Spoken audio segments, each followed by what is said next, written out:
네, 평안하십니까? 마태복음 두 번째 시간입니다. 1장 18절부터 25절까지요. 이 시간 같이 좀 살펴보도록 하겠습니다. 저희가 이제 지난 시간에는 족보에 대해서 같이 살폈잖아요. 그래서 아브라함으로부터 시작해서 다윗을 거쳐서 예수님께 이르는 그 긴 시간의 족보를 살폈는데, 오늘은 예수님의 출생과 관련해서 같이 좀 살펴보도록 하겠습니다. 본문은 이렇게 구성되어 있는데요. 간단하게 이제 보시면 예수님의 나심은 이러해요라고 이제 도입에 설명을 해주고 난 다음에 예수님의 잉태를 자세하게 설명하는데 크게 두 개로 설명을 합니다. 마리아의 임신, 성령으로 마리아가 임신하게 되고 그걸 알게 된 요셉이 끊으려고 하는 게 하나였고요. 이제 그걸 알게 되는 이제 주의 사자가 오셔서 현몽하여서 어떻게 해서 마리아가 임신하게 되는지 그 경위를 설명하니까 그때 요셉이 순종하게 됩니다. 이렇게 크게 두 개의 이제 반응으로 이루어져 있는데요. 음, 한번 좀 생각해 이제 보실 게 이제 뭐냐면, 먼저 문단을 좀 같이 생각해 연결해 준 걸 생각해 보셔야 되는데요. 지난번에는 족보라고 말씀을 드렸었고, 그리고 그 족보를 쭉 보면서 예수 그리스도의 출생과 관련해서는 마태가 굉장히 독특하게 설명을 했어요. 그러니까 앞에서는 누가 누구를 낳고 이 공식대로 쭉 오다가 마리아가 예수님을 낳는 그 시기에 있어서는 남편 요셉이 강조되기보다는 오히려 아이의 엄마인 마리아가 훨씬 더 강조되게 표현하고 있고요. 그거는 그 전에 있는 설명한 구도의 공식과는 다른 방식으로 설명을 했고, 두 번째는 다 나타나는 동사를 예, 능동태로 썼었는데 예수님의 설명에 있어서는 딱 수동태를 썼습니다. 그건 그 족보에서 어떻게 이런 일이 가능하지? 라고 하는 의문을 만들 수 있고, 그 의문과 관련해서 1장 18절부터 25절에서 설명하는 거다. 이렇게 하나 이제 문맥의 연결을 볼 수 있고요.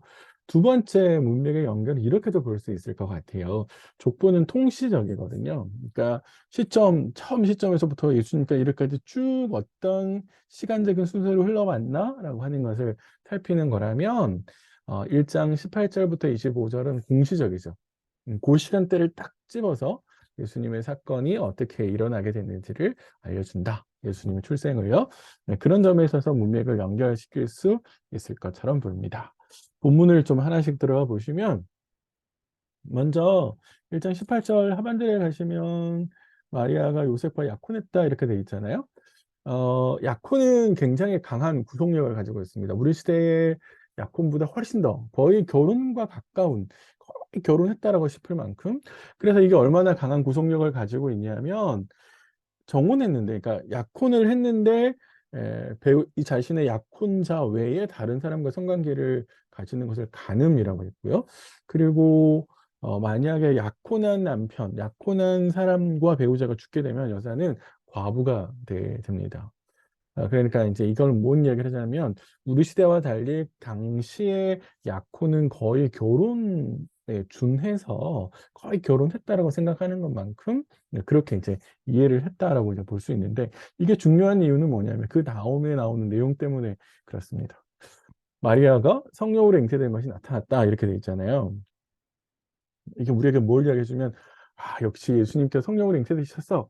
우리는 이제 이렇게만 생각을 하는데 마리아의 입장에서 한번 생각해 보십시오. 마리아의 입장에서 이제 약혼한 처녀. 근데 아직 약혼 사역에서 남편인 요셉과 첫날 밤을 치르지 않은 거거든요. 그런데 임신을 하게 됐단 말이에요. 이게 굉장히 그때 당시 사회에서는 이게 정말로 경악할 일이거든요. 그리고 거의 죽음을 자초하는 일이라서 굉장히 어려운 일인데, 일단 본문에서 보면 성령으로 잉태됐다, 이렇게 이야기하는 것이죠. 근데 그것이 하나님의 역사라고 하는 것을 우리에게 이야기해 주는 것은 그냥 마리아가 잉태한 것이 아니라 성령으로 잉태됐다 이렇게 이야기를 하고 있고요. 그러니까 이 일을 하나님이 주도하신 것이라고 볼 수 있고 하나님께서 마리아에게 예수님을 잉태하게 하신 것은 하나님께서 세상을 얼마나 사랑하셨는지에 대한 증표고 그리고 하나님께서 자신의 약속을 이루시기 위한 열심이기도 하고 그리고 하나님께서 하실 수 있는 최선의 방법이기도 합니다. 네, 그런 측면에 있어서 마리아를 통해서 한 연약한 여자, 사실은 나이를 따지면 16세 전후로 마리아의 나이가 보이는데 지금으로 말하면 중3, 고1 그 정도 될 거잖아요. 그래서 지금으로 보면 우리가 여자 아이를 통해서 하나님께서 세상을 구원하실 메시아를 보내신 것이죠. 그런데 잊지 말아야 될 것은 이것이 마리아에게는 굉장히 큰 일이고 당시 사회로 보면 납득하기 굉장히 어려운 일이 된다는 거죠. 그래서 요셉이 이걸 알고 난 다음에 어떻게 할까 고민을 했겠죠. 내가 정말로 저 여인과 결혼해야 되나? 그런 생각을 했었는데 율법에 따라서 가면 결국 이거는 부정행위가 돼서 고발하면 사형이 됩니다. 신명기 22장 13절부터 21절까지 한번 읽어보세요. 거기 보시면 사형이라고 되어 있고요. 근데 당시 예수님 당시에서는 이게 이제 법으로 이혼할 수 있는 그런 장치가 마련되어 있었다 그래요. 음, 그러니까 요셉이 의로운 사람이다라고 이야기를 하면서 요셉이 신중하게 적어도 마리아에게서 마리아가 그때 당시 사회에서 매몰되는 그러니까 죽음을 이르게 되는 그런 상황은 면해 주려고 했던 것처럼 보입니다. 그래서 가만히 끊고자 했다. 그러니까 법적인 절차를 밟아서 조용하게 이 문제를 해결하고 싶어 했던 것처럼 보입니다. 사실 이건 요셉이 얼마나 굉장히 의로운 사람인지를 보여주는 하나의 단적인 증거로서 작용을 하게 되는 것이죠. 자, 보세요. 이런 상황이 벌어졌을 때 제일 당황하게 될 분은 누굴까요? 하나님이시겠죠. 왜냐하면 하나님은 마리아에게 예수 그리스도를 잉태하게 해서 그리고 요셉이 다윗의 자손이잖아요. 그래서 다윗의 자손 요셉을 통해서 다윗의 집안, 다윗의 아들로서 예수님을 이 땅에 보내려고 하시는데 그 울타리 역할을 해줘야 될 요셉이 어떻게 하고 있습니까? 그걸 지금 잘 이해를 하지 못해서 난 이거 안 해. 법적으로 이혼할 거야. 이제 이렇게 결정을 내리고 있는 거라서 하나님께서 굉장히 당황하실 수 있죠. 자, 그래서 누구를 보내냐면 주의 사자를 보냅니다. 주의 사자의 꿈 가운데 나타나서 이렇게 부르시는 것이죠. 다윗의 자손 요셉 이렇게 이제 부르시잖아요. 네, 뭐가 조금 잘못됐는데요. 네. 네. 다윗의 자손 이렇게 이야기를 하고 있는데요. 다윗의 자손이라는 말은 우리가 이제 다윗의 자손으로부터 메시아가 올 거다라고 하는 그 예언을 성취시켜 주는 것이고, 그리고 다윗의 자손일 수 있도록 요셉이 만들어 주는 거죠. 아버지로서, 법적인 아버지로서. 그래서 예수님이 사회적으로 법적으로 그런 테두리 안에 있을 수 있도록 기반을 제공하는 게 이제 요셉의 역할이다라고 하는 것을 다윗의 자손 요셉이라고 하는 말을 통해서 이야기해 주는 거죠. 그러면서 마리아의 임신이 그녀가 나쁜 사람이어서 혹은 뭐 에, 다른 남자와 놀아나는 그런 아주 나쁜 여자라서 이런 일이 생긴 게 아니야 라고 이야기를 하면서 어떻게 마리아가 임신하게 됐는지 상세하게 설명을 해주는 것이죠. 그런 면에서 보면 사실 아까 말씀드렸듯이 16살, 17살 이런 어린 소녀가 임신을 하게 됐다라고 하는 것, 그리고 남자하고의 경험이 없는데 임신을 하게 되면 얼마나 두렵고 힘들겠어요. 근데 마리아의 그런 상황을 알지 못하고 요셉이 끊고자 했기 때문에 요셉의 입장에서는 굉장히 미안할 수 있겠죠. 자, 그러면서 이것이 모두가 마리아 데려기를 두려워하지 말라라고 이야기를 하는데, 그런데 이것이 결국에는 마리아를 통해서 예수 그리스도를 우리에게 보내주시는 하나님의 이 놀라운 역사는 오래전에 이사야 선지자가 예언했던 그 예언의 말씀을 이루는 것이다라고 이야기를 합니다. 잘 아시는 것처럼 우리가 늘 암송하잖아요. 보라, 처녀가 잉태의 아들을 낳을 것이요 그의 이름은 임마누엘이라 하리라. 네, 이거는 우리가 늘 암송하는 구절인데 마태는 바로 하나님께서 마리아에게 예수님을 보내시는 것, 그 잉태하게 하신 것이 곧 이사야 예언을 성취하는 거다라고 이야기를 했는데 이 표현에서 좀 주목하실 표현이 있습니다. 어떤 거냐면 처녀라는 것이고요. 그리고 임마누엘이라는 이 두 가지 단어가 조금 주목하실 필요가 있습니다. 왜냐하면 원래 이제 이 말씀은 이사야 7장을 쭉 전으로 읽어보면 아하스 왕에게 주는 말씀인데, 아하스가 하나님을 신뢰하지 못하고 수리아하고 북왕국하고 짝짝꿍이 되어서 아하스를 치려고 했었거든요. 그러니까 그것을 두려워해가지고 다른 나라를 이제 강대국을 의지하려고 했단 말이에요. 그래서 하나님께서 그 강대국을 의지하지 말고 나를 믿어, 그 증표로서 이걸 보여주시는 거죠. 그래서 처녀가 아들을 낳을 건데 임마누엘 하리라. 그래서 이것이 내가 너에게 주는 약속의 증표야. 이렇게 이야기를 하고 있습니다. 자, 그런데 우리가 여기서 주목해야 될 표현은 뭐냐면요. 이 처녀라고 하는 말이 있는데, 보통의 이제 히브리어에서는 이샤라는 말을 잘 써요. 그런데 여기 독특하게 알마라는 말을 쓰거든요. 그러니까 어? 보통 써야 될 단어를 가지고 되게 독특한 단어를 썼네. 이거는 이 예언 자체가 되게 독특한 상황에서 주어지는 말씀이다라고 하는 것을 우리에게 이야기해 주고 있고요. 더 나아가서 이제 임마누엘이라고 이야기를 하는데, 하나님 우리와 함께 하십니다 라고 이야기를 하고 있는데, 임마누엘이라고 하는 이 단어는 나중에 8장, 9장, 11장에서 계속 쓰이거든요. 그러면서 하나님께서 함께하고 계신다라고 하는 것에 대한 시발점, 7장 14절부터 시작돼서 계속해서 이것이 8장, 9장, 11장까지 연결되어지고 있어요. 그래서 하나님께서 그의 백성과 함께하고 계십니다라고 하는 사상이 시작되는 지점이 7장 14절이 되는 것이죠. 자, 그러니까 이런 면에 있어서 생각해 보면 마태는 이렇게 결론을 내리고 있는 것이죠. 주전 8세기, 물론 이 말씀의 1차적인 독자는 아하스 왕이에요. 하나님께서 아하스 왕에게 표적의 말씀을 주신 거죠. 너 나를 신뢰해. 그것에 대한 표적으로서 이 예언의 말씀을 주셨지만, 그러나 동시에 이 예언의 말씀은 그때 당시 시대뿐만 아니라 종말론적으로 하나님께서 멀리 미래를 내다보시면서 메시아의 출생을 이 말씀을 통해서 그러니까 바라보게 하신 것으로 마태가 이해했다라는 겁니다. 자, 그래서 하나의 예언이 그 시대뿐만 아니라 궁극적으로 이 예언이 궁극적으로 어디에서 실행될 거냐 하면 예수님에게서, 예수님의 출생을 통해서 이 예언이 실현될 겁니다. 이렇게 이제 마태가 이해했다라고 하는 것이죠. 자, 그래서 이 말씀을 성취하는 것인데요. 아까 하나 빼먹고 넘어간 게, 예수님의 이름을 이제 아들을 낳으면 예수라고 해라 이렇게 얘기했죠. 그리고 되게 중요하게 생각할 것은, 예수라는 말은 이제 구약시대 여호수아하고 이름이 똑같은 거거든요. 그런데 뭐라고 얘기를 하냐면, 여호수아는 하나님은 나의 구원자 이런 뜻인데, 예수님에게서 주어진 독특한 소명은 자기 백성을 죄에서 구원할 분이십니다 라고 해서 이 이야기를 하고 있죠. 그러니까 예수님의 역할이 뭐냐면 백성들을 자기 죄에서 구원하실 분, 이렇게 이야기를 하고 있는 것이죠. 죄에서 구원하실 분. 흔히 유대인들이 기대했던 메시아는 정치적으로, 군사적으로 우리가 강대국으로서 독립시켜 줄 그런 힘 있는 왕을 기다렸는데, 그런 메시아를 기다렸는데, 하나님이 기대하신 거, 하나님이 바라시는 건 뭐냐면 죄로부터의 해방. 그러니까 강대국으로부터 해방이 아니라 죄로부터의 해방을 위해서 예수님을 우리 땅에 보내셨다. 이제 이렇게 설명을 하고 있는 거죠. 그러니까 유대인들이 기대한 메시아와 하나님이 보내신 메시아의 모습이 다른 거죠. 그래서 유대인들이 결국에 넘어집니다. 넘어지게 되고 예수님을 받아들이지 않죠.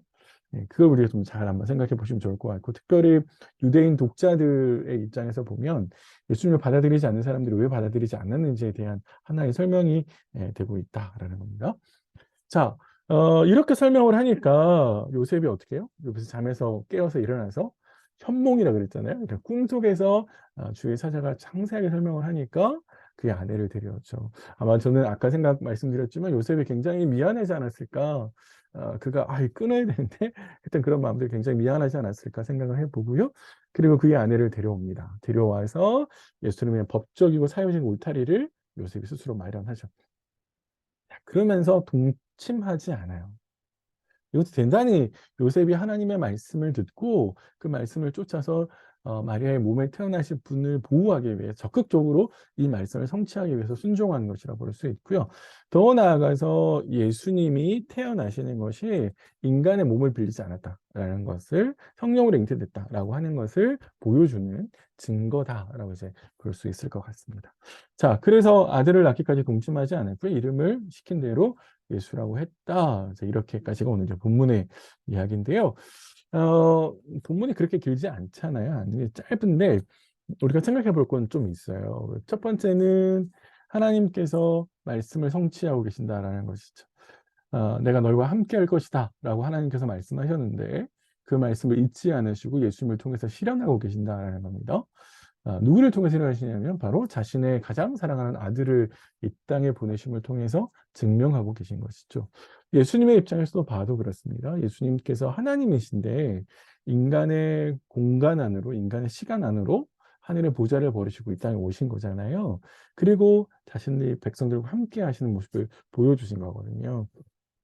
그래서 하나님께서 우리와 함께 하고 계신다라고 하는 이 말씀을 지금도 성령을 통해서 계속 실현하고 계신다라는 것. 그래서 하나님은 신실하게 약속을 지켜 가신다라고 하는 점이 우리가 흔들리지 말고 지키고 좀 붙들어야 될, 확신을 가져야 될 그런 이야기 같습니다. 우리가 이 말씀을 확신할 수 있다면 우리가 처해져 있는 위험하고 어렵고 힘든 상황 속을 잘 견디고 극복할 수 있지 않을까 생각을 합니다. 두 번째는 이 본문은 우리가 지난 시간에 이런 말씀을 좀 드렸었어요. 마태복음에 나와 있는 계보의 이름들, 그 이름은 인생을 담은 그릇이라고 제가 표현해 드렸고, 그리고 그 인생은 하나님의 역사가 흘러갈 수 있도록 통로가 된 그릇이다라는 말씀을 드렸었는데, 여기에는 구체적으로 두 사람, 마리아와 요셉의 헌신을 볼 수 있습니다. 감당하기 어려운 처녀로서의 임신을 마리아는 견뎠고요. 그리고 그 처녀로서의 임신을 홀로 감당하지 않도록 요셉이 옆에서 적극적으로 순종하면서 도왔습니다. 그러니까 두 사람의 이 헌신이 하나님께서 이 땅을 구원하실 메시아를 보내는 통로가 되어주는 것이죠. 나의 인생이, 나의 시간이, 나의 재능이 하나님께서 이 땅 가운데 하나님의 나라를 성취해 가시는, 확장시켜 나가는 통로가 될 수 있다라고 하는 점은 참 중요한 것 같아요. 그래서 나중에 가면 이제 예수님께서 제자를 부르시는데 하나님 나라를 선포하시고 제자를 부르시거든요. 그거는 제자를 통해서 하나님 나라가 확장되어 간다는 것인데 하나님의 뜻이 어떻게 이 땅 가운데 이루어집니까? 당신의 거룩한 백성들을 통해서 하나님께서 이루시거든요. 그 거룩한 뜻의 통로가 우리 모두가 다 될 수 있다라고 하는 점 잊지 않으셨으면 좋겠습니다. 세 번째는 예수님 왜 오셨냐라고 하는 겁니다. 예수님 왜 오셨습니까? 죄로부터 우리를 구원하시기 위해서 오셨습니다. 말씀드린 대로 유대인들이 기대한 메시아의 모습이 아니었죠. 하나님의 바람은 죄로부터의 구원이고 인류의 구원인데 유대인들은 자신들의 왕국을 건설해 줄 메시아를 기다렸습니다. 그러니까 그런 점에 있어서 예수에 대한 오해, 예수에 대한 왜곡된 생각, 특별히 이제 메시아에 대한 왜곡된 생각들이 그들이 넘어지게 되는 이유를 제공합니다. 오늘 본문 이렇게 보시면서 몇 가지 좀 적용해 보시면 하나님께서 나를 얼마나 사랑하시는지에 대한 것들을 사실은 자신의 아들을 보내심으로써 보여주신 건데 내 삶에도 그러한 증거들이 있을 수 있거든요. 한번 좀 생각해 보셔야 되는 이유는 뭐냐면 우리의 신앙생활이 계속 시간이 흐르면서 처음에 그 간격이 점점 무뎌져 가잖아요. 옅어져 가잖아요. 그러면서 하나님이 나와 동행하시느냐, 하나님이 나를 정말 사랑하시나, 그것들을 좀 확인하시면서 하나님이 어떻게 내 삶에 동행하고 계신지 그 증거들을 좀 한 번씩 어떤 사건, 어떤 일의 결과들 그런 것들을 한번 살펴보면서 가시면 좋을 것 같다 생각이 들고요. 마리아와 요셉의 헌신의 역사, 그들의 헌신을 통해서 하나님의 역사가 이루어졌다. 내가 이번 주에 꼭 순종해야 될 일은 뭐지? 내 작은 순종으로 하나님의 큰 역사가 일어날 수 있기 때문에 그런 순종의 역사가 일어날 수 있도록 같이 좀 하나님 앞에서 순종해야 될 게 뭐지? 지금 아직도 순종하지 않고 있는 건 뭐지? 이렇게 좀 찾아보시면서 결단을 좀 내리셨으면 좋을 것 같고요. 예수를 믿는 이유도 한번 생각해 보세요. 유대인들은 이것 때문에 넘어졌는데 내가 예수를 믿는 이유가 뭐지? 내가 진짜 왜 믿어야 될까? 그냥 단순하게 천국 가기 위함인가? 그게 성경에서 하나님께서 우리를 예수를 보내신 이유신가? 음, 그런 것에서 한번 고민해 보시면 좋겠다라는 라는 생각 좀 들고요. 어, 예수를 인정하지 않았던 유대인들에게 뭐가 잘못됐는지를 마태는 이 사건을 통해서 우리에게 보여주고 있는데요. 그러니까 예수를 증명하는 거죠. 메시아로서 예수가 곧 메시아다라고 하는 것을 증명해 주었는데, 우리는 이 땅에 살면서 아직 예수를 모르는 사람들에게 예수님이 메시아입니다. 그분이 그리스도입니다. 그분을 통해서 우리가 하나님 앞에서 구원받습니다. 라고 하는 이 복된 소식을 증거하고 증명해 줘야 될 사람이 누구일까? 올 한 해 마태복음을 꼭 이렇게 같이 한번 묵상하시면서 누구에게 그렇게 할 수 있을까 한번 좀 고민해 보시고, 또 그렇게 할 수 있는 삶을 위해서 기도하시면서 나아가셨으면 좋겠습니다. 예, 또 짧게 말씀드리려고 했는데 많이 길어졌습니다. 함께 말씀을 나눌 수 있어서 너무 행복한데요. 같이 말씀을 나누신 우리 모두가 하나님 앞에서 거룩한 백성 살기를 간절히 바랍니다. 수고하셨고요. 저는 3강에서 다시 뵙도록 하겠습니다.